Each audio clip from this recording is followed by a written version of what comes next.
Hello everyone, welcome to study with Shri. देखिए, उत्तर प्रदेश PCS 2022 का test series चलाई जा रही है। ये टेस्ट नंबर आपका 55 है। 54 टेस्ट ऑलरेडी कंप्लीट हो चुका है। प्ले लिस्ट बना रखी है, आप लोग जा करके देख सकते हैं। देखिए, अगर आप किसी भी स्टेट पीसीएस की तैयारी कर रहे हैं, जैसे कि एमपीपीएससी, यूकेपीएससी, बीपीएससी, जेपीएससी या फिर सीजीपीएससी या किसी वनडे एग्जाम की तैयारी कर रहे हैं, तो आप लोगों के लिए टेस्ट काफ़ी फ़ायदेमंद है। देखिए, टाइम जो है कि नज़दीक आता जा रहा है। उत्तर प्रदेश पीसीएस 2022 का प्री का डेट 12 जून 2022।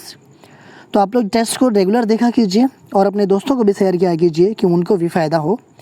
तो स्टार्ट करते हैं। फर्स्ट क्वेश्चन है, भारत में काली मिट्टी के निर्माण में सहायक शैल है। चूने के पत्थर, बलुआ पत्थर, बेसाल्ट, ग्रेनाइट। भारत में काली मिट्टी के निर्माण में सहायक शैल कौन से हैं? तो देखिए, अगर हम बात करें काली मिट्टी की, ठीक है, तो काली मिट्टी को रेगुर मिट्टी के नाम से भी जाना जाता है। ठीक है, किस मिट्टी के नाम से जाना जाता है? तो रेगुर मिट्टी के नाम से जाना जाता है। देखिए, इस मिट्टी का निर्माण जो है ना कि लावा मतलब कि बेसाल्ट के अपक्षय से हुआ है। ठीक है, किसके अपक्षय से? तो ये बेसाल्ट के अपक्षय से हुआ है। देखिए, इस मिट्टी का विकास जो है कि सबसे ज़्यादा कहाँ पे है? तो महाराष्ट्र में सबसे अधिक। ठीक है, और इस मिट्टी में जो है कि लोहे, चूना, कैल्शियम, पोटास, एल्यूमिनियम, मैग्नीशियम की अधिकता पाई जाती है। और कमी किस चीज़ की पाई जाती है? तो इसमें नाइट्रोजन, फास्फोरस तथा जैविक पदार्थ की कमी पाई जाती है।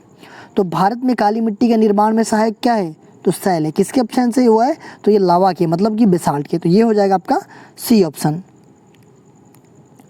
भारत के निम्नलिखित में से किस भौतिक प्रदेश में उष्णकटिबंधीय से लेकर अल्पाइन प्रकार की वनस्पति मिलेगी? दक्षिण का पठार, हिमालय पर्वत श्रृंखला, उत्तर का बड़ा मैदान, तटीय मैदान। देखिए, क्वेश्चन पूछा जा रहा है कि भारत के निम्नलिखित में से किस भौतिक प्रदेश में उष्णकटिबंधीय से लेकर के अल्पाइन प्रकार की वनस्पति मिलेगी? किस भौतिक प्रदेश में? तो वो मिलेगी आपका हिमालय पर्वत श्रृंखला में। बी ऑप्शन आपका सही है।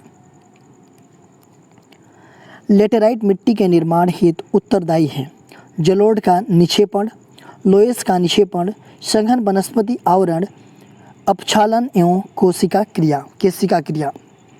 देखिए, लेटेराइट मिट्टी के निर्माण में उत्तरदायी है। देखिए, लेटेराइट मिट्टी, इसका विस्तार अगर हम बात करें तो केरल, महाराष्ट्र और असम में पाया जाता है। देखिए, इसमें जो है कि लोहा, एल्यूमिनियम की अधिकतम मात्रा पाई जाती है और नाइट्रोजन और पोटास की कमी होती है।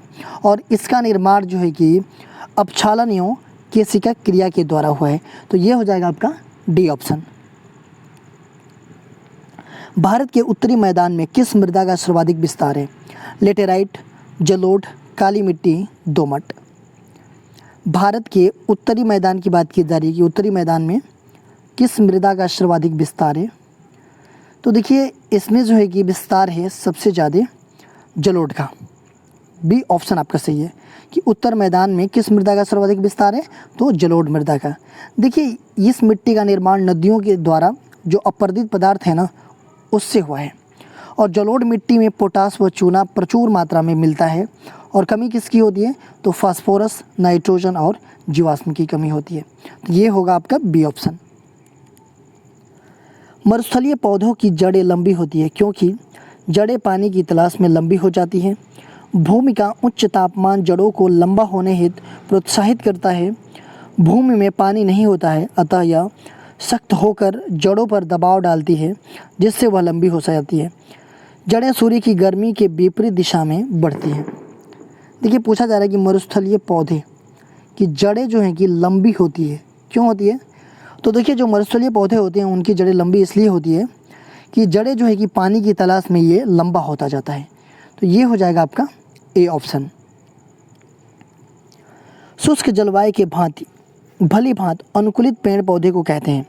जलोदभिद, अधिपादप, मध्यपादप, मरोदभिद। शुष्क जलवायु के भली भांति अनुकूलित पेड़ पौधे को क्या कहते हैं? तो ये कहते हैं मरोदभिद। जो कि शुष्क जलवायु में जो पौधे पाए जाते हैं उनको हम मरोदभिद कहते हैं। जलोदभिद किसे कहते हैं? जो पौधे जल में उगते हैं उसको हम जलोदभिद कहते हैं। अधिपादप किसे कहते हैं? देखिए, ये वो पौधे होते हैं जो कि आश्रय के लिए वृक्षों पर निर्भर रहते हैं। इसका मतलब देखिए, ये जो है कि आश्रय के लिए वृक्षों पर निर्भर होते हैं, लेकिन ये परजीवी नहीं होते हैं। देखिए वृक्षों पर निर्भर कैसे होते हैं, देखिए बहुत सारे आप लोगों ने पेड़ देखा होगा, तो पेड़ के डाली पे ही ना कोई दूसरा पेड़ उग जाता है छोटा सा, ठीक है, या पेड़ में कहीं मतलब वो खोखला टाइप होता है, या फिर मतलब उसके शाखा में कोई दरार होता है, तो थोड़ा सा मिट्टी उट्टी हो जाती है ना वहाँ पे, तो क्या होता है वहाँ पे दूसरा पेड़ उग जाता है, ठीक है, वैसे पौधों को हम अधिपादप कहते हैं, ठीक है। तो ये होगा आपका डी ऑप्शन। नीचे दिए पौधे और उनके खाद्य भाग के युग्मों में कौन सा सही सुमेलित नहीं है? आलू, मूल, अदरक, प्रकंद, प्याज, मांसल पर्ण, नारियल, भ्रूण पोषण। देखिए पूछा जा रहा है कि नीचे दिए गए पौधे में उनके जो खाद्य भाग, खाने योग्य भाग होते हैं, उनमें से कौन सा सही सुमेलित नहीं है, पूछा जा रहा है। देखिए आलू का खाने वाला भाग कौन सा होता है? तो आलू का खाने वाला भाग जो है कि होता है वो तना होता है, मूल नहीं होता है, ठीक है, क्या होता है? तना होता है। देखिए वनस्पति विज्ञान की दृष्टि से आलू का जो खाने वाला भाग होता है वो होता है आपका तना। अदरक का जो हम भाग खाते हैं वो प्रकंद होता है, प्याज का जो भाग हम खाते हैं वो मांसल पर्ण होता है, और नारियल का जो भाग हम खाते हैं वो भ्रूण पोषण होता है, ठीक है। तो ये तीनों तो सही है, लेकिन सही नहीं कौन सा है? ए नहीं है। तो आलू का कौन सा भाग खाते हैं हम लोग? तो आलू का जो है कि हम भाग खाते हैं क्या? तो वो तना भाग खाते हैं, मूल नहीं खाते हैं, ठीक है। निम्नलिखित पादपों में से किसका संग्रह अंग तना नहीं है? अदरक का, गन्ना का, आलू का, शकरकंद का। देखिए पूछा जा रहा है कि किसका संग्रह अंग तना नहीं है, ठीक है। देखिए अदरक, जो अदरक होता है उसका जो है कि क्या भाग होता है, हम लोग जो खाते हैं तना होता है। गन्ना भी हम तना ही चुभते हैं। आलू का भी तना ही भाग होता है जो हमने पीछे पढ़ा। शकरकंद की हम बात करें तो ये जड़ होता है, ठीक है। तो ये हो जाएगा आपका डी ऑप्शन। निम्नलिखित मसालों में से कौन सी एक पुष्प कलिका होती है? काली मिर्च, हल्दी, लौंग, जीरा। पूछा जा रहा है कि जो मसाले इसमें दिए गए हैं उसमें से कौन सी एक पुष्प कलिका होती है? क्या होती है? देखिए काली मिर्च, काली मिर्च जो है कि ये अधपका या सूखे फल होते हैं, फल होते हैं। हल्दी, हल्दी जो है कि हल्दी का जो भाग होता है वो जो है कि स्टेम वाले भाग को हम खाते हैं, मतलब स्टेम बोल सकते हैं, या फिर मतलब बेसिकली लोग बोलते हैं कि इसका जो तना वाला भाग होते हैं ना, सामान्यतः लोग उसको तना बोलते हैं, ठीक है। लौंग, लौंग ये जो है कि क्या होता है? ये पुष्प कलिका होता है जो हम लोग खाते हैं ना, या फिर जो लौंग देखा होगा आप लोगों ने, तो वो जो है कि पुष्प कलिका होता है। तो ये हो जाएगा आपका सी ऑप्शन। एक ही कुल के सदस्य हैं कपास व प्याज, गुड़हल व कपास, सूरजमुखी व गुड़हल, इनमें से कोई नहीं। एक ही कुल के सदस्य, ये पूछा जा रहा है कि एक ही कुल के सदस्य कौन है? तो देखिए इसमें से गुड़हल और कपास जो है कि एक ही कुल के सदस्य हैं। किसके? तो ये जो है कि मालवेसी कुल के सदस्य हैं, गुड़हल व कपास। देखिए मालवेसी कुल के और भी मतलब सदस्य होते हैं, कोको हुआ, भिंडी हुआ और गोरछी, ये सब जो है कि किसके मतलब किस कुल के सदस्य हैं? तो मालवेसी कुल के सदस्य हैं, गुड़हल भी और कपास भी। निम्नलिखित में से कौन सी खाई जाने वाली फफूंद है? मयूकर, मार्केला, पक्सिनिया, अस्टिलैमो। निम्नलिखित में से कौन सी खाई जाने वाली फफूंद है? ठीक है, देखिए फफूंद बोल सकते हैं या कवक बोल सकते हैं। ये एक प्रकार के जीव होते हैं जो कि अपना भोजन जो है कि सड़े गले मृत कार्बनिक पदार्थों से प्राप्त करते हैं। जैसे कि हो गया कुकुरमुत्ता, मतलब कि आपका क्या और खमीर हो गया, ठीक है, या मशरूम बोलते हैं ना कुकुरमुत्ता को, तो ये हो गया, और मार्केला हो गया। तो इसमें जो है कि मार्केला दिया गया है, ये जो है कि खाई जाने वाली फफूंद है। बी ऑप्शन आपका सही है। निम्न में से कौन सा संगठन सबसे पहले गठित हुआ था? अंतर्राष्ट्रीय मुद्रा कोष, खाद्य एवं कृषि संगठन, अंतर्राष्ट्रीय श्रम संगठन, इनमें से कोई नहीं। पूछा जा रहा है कि सबसे पहले जो है कि गठित कौन सा ऑर्गेनाइजेशन हुआ था? देखिए अंतर्राष्ट्रीय मुद्रा कोष की हम बात करें तो इसका जो है कि गठन जो है कि 1944 ईस्वी में हुआ था, और इसका हेडक्वार्टर कहाँ पे है? तो वाशिंगटन डीसी में है। खाद्य एवं कृषि संगठन, इसका जो है कि कब हुआ था स्थापना? तो ये अक्टूबर 1945 में हुआ था, और इस टाइम पे जब ये हुआ था ना तो इसमें इसका जो है कि क्यूबेक नगर मतलब कनाडा में इसकी स्थापना हुई थी। बट 1951 में इसका जो है कि हेडक्वार्टर कहाँ पे ट्रांसफ़र हो गया, तो रोम इटली में स्थानांतरित हो गया। तो इसका स्थापना 1945, इसका 1944। अंतर्राष्ट्रीय श्रम संगठन की बात करें हम तो ये 1919 में इसकी स्थापना हुआ था वर्साई की संधि के द्वारा, जो राष्ट्र संघ की एक एजेंसी के रूप में इसकी स्थापना किया गया था। और इसका मुख्यालय कहाँ, जनेवा स्विट्जरलैंड में है। ठीक है, तो इसमें पूछा जा रहा है कि सबसे पहले गठित हुआ था कौन, तो ये तो 1999 में हुआ था, 1945 में हुआ था, 1944 में हुआ था। सबसे पहले गठित कौन हुआ था, तो अंतर्राष्ट्रीय श्रम संगठन। सी ऑप्शन सही है। राजस्व घाटे की अपेक्षा राजकोषीय घाटा सदैव रहेगा, समान, कम, अधिक, उपरोक्त सभी। राजस्व घाटे की अपेक्षा राजकोषीय घाटा सदैव रहेगा, तो ये रहेगा अधिक। देखिए इसमें हम समझते हैं कि राजस्व घाटे और राजकोषीय घाटा ये क्या होता है। तो राजस्व घाटे की हम बात करें तो राजस्व व्यय और राजस्व प्राप्तियों के बीच के अंतर को हम क्या कहते हैं, राजस्व घाटा कहते हैं। मतलब कि सरकार अपनी कमाई से अधिक क्या करती है कि वो खर्चा शुरू कर देती है, तो उस टाइम पे होता है राजस्व घाटे। राजकोषीय घाटे की बात करें हम तो सरकार का कुल व्यय में क्या क्या आएगा, तो पूंजी व्यय और राजस्व व्यय, और सरकार की कुल आय मतलब कि राजस्व प्राप्तियां और ऋण हुआ और अग्रिमों समेत पूंजीगत प्राप्तियां हुआ, इसके अंतर को हम राजकोषीय घाटा कहते हैं। ठीक है, तो ये हो जाएगा आपका सी ऑप्शन। निगम कर किस पर लगाया जाता है, निगम की संपत्तियों पर, निगम द्वारा प्रदत्त उपयोगिताओं पर, निगमों के व्यक्तिगत संपत्ति पर कर लगाना, कंपनियों के निविल आय पर। निगम कर किस पर लगाया जाता है, तो ये लगाया जाता है कंपनियों के निविल आय पर। डी ऑप्शन सही है। निम्नलिखित में से कौन सी प्लेट दक्षिणी अमेरिकी प्लेट के साथ एंडीज पर्वतों के निर्माण हेतु उत्तरदायी है, Caribbean plate, Cocos plate, Scotia plate, नाजका plate. देखिए क्वेश्चन पूछा जा रहा है कि निम्नलिखित में से कौन सी प्लेट जो है कि दक्षिणी अमेरिकी प्लेट के साथ एंडीज पर्वतों के निर्माण हेतु उत्तरदायी है। तो कौन सी प्लेट है, ये है आपका नाजका प्लेट। देखिए एंडीज पर्वतों की श्रेणी का निर्माण जो है कि दक्षिण अमेरिकी प्लेट और नाजका के आपस में टकराव के फलस्वरूप हुआ है। ठीक है, देखिए बड़े प्लेट मुख्यतः कितने हैं, 6 हैं। बाकी प्लेट जो है कि 100 से भी ज़्यादा हैं, छोटे और मध्यम आकार के, बट 6 प्लेट जो है कि मुख्यतः हैं। कौन कौन से हैं, तो अफ्रीका प्लेट, उत्तरी अमेरिकी प्लेट, दक्षिणी अमेरिकी plate, Antarctica plate, Indo Australian New Zealand plate और यूरेशियन प्लेट। ये 6 प्लेट जो है कि मुख्य रूप से हैं, जो बड़े प्लेट हैं। ठीक है, तो डी ऑप्शन सही है इसका। शीतोष्ण कटिबंधीय चक्रवातों की उत्पत्ति से संबंधित ध्रुवीय वाताग्र सिद्धांत प्रस्तुत किया, लेम्पर्ट ने, वर्कनीज ने, ट्रिवार्था ने, डाना ने।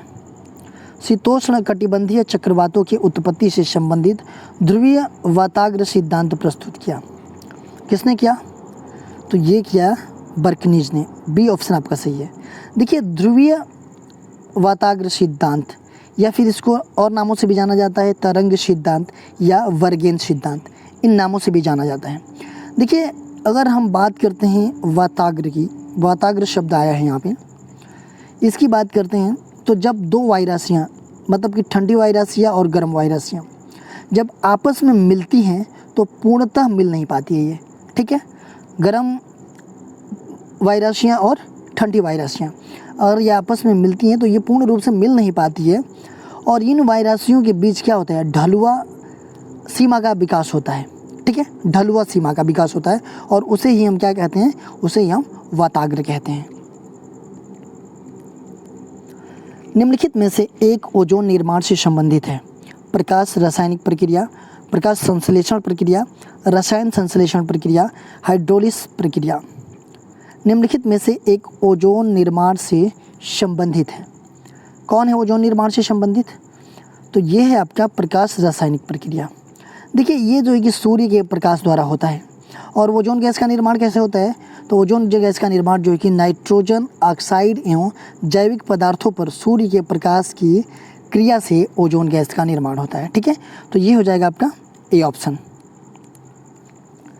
निम्न में से कौन एक सही है, स्वपोषित पौधे द्वारा प्रति समय एवं क्षेत्रीय इकाई में जैविक पदार्थों की वृद्धि दर को पारिस्थितिकी उत्पादकता कहते हैं।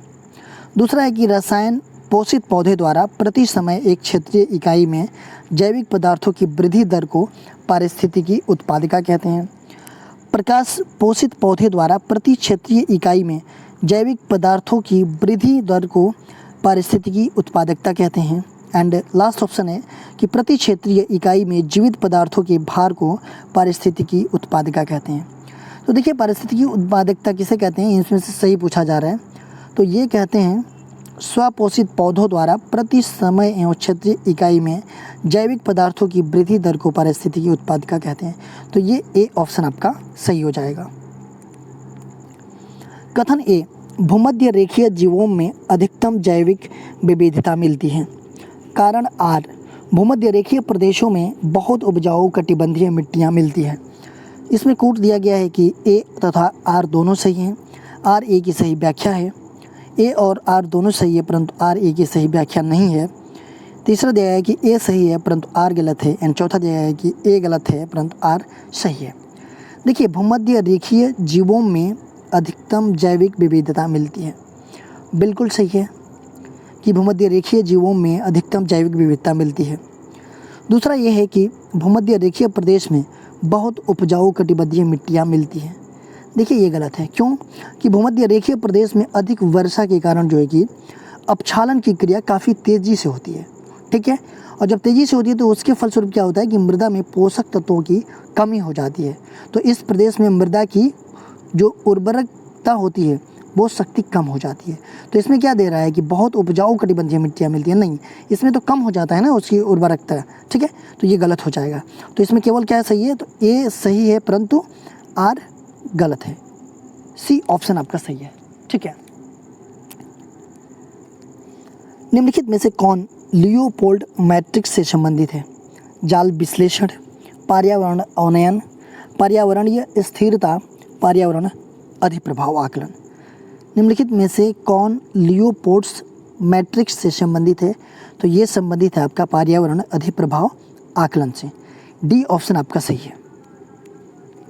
देखिए क्वेश्चन पूछा गया था आप लोगों से पिछली वीडियो में कि भारत में चंदन की लकड़ी के वन सर्वाधिक कहाँ पाए जाते हैं? असम की पहाड़ियों में, शिवालिक की पहाड़ियों में, सतपुड़ा की पहाड़ियों में, नीलगिरी की पहाड़ियों में। भारत में चंदन की लकड़ी के वन जो है कि सर्वाधिक कहाँ पाए जाते हैं? ये पिछले वीडियो में आप लोगों से क्वेश्चन पूछा गया था। तो चंदन की लकड़ी के वन सर्वाधिक पाए जाते हैं आपके नीलगिरी की पहाड़ियों में। डी ऑप्शन आपका सही है। आज का क्वेश्चन देख लेते हैं कि अल्पस और कार्पेथियन पर्वत श्रेणियों के मध्य से होकर निम्न में से कौन सी एक नदी बहती है? सागर में गिरती है, बहती हुई सागर में गिरती है। एल्ब नदी, डैन्यूब नदी, राइन नदी, पो नदी। तो आप लोगों को कमेंट बॉक्स में बताना है कि अल्पस और कार्पेथियन पर्वत श्रेणियों के मध्य से होकर निम्न में से कौन सी एक नदी बहती हुई सागर में गिरती है। इसका आंसर आप लोग जो है कि कमेंट बॉक्स में बताइएगा। इसका आंसर मैं नेक्स्ट वीडियो में आप लोगों को बताऊंगा। देखिए अगर आप हमें इंस्टाग्राम पे फॉलो करना चाहते हैं तो यहाँ भी कर सकते हैं। इंस्टाग्राम पे हमारी आईडी है स्टडी विद श्री 25। फेसबुक पे एक मेरा पेज है स्टडी विद श्री के नाम से, और फेसबुक पे एक मेरा ग्रुप है UPPCS 2022, और ये टेलीग्राम का लिंक है।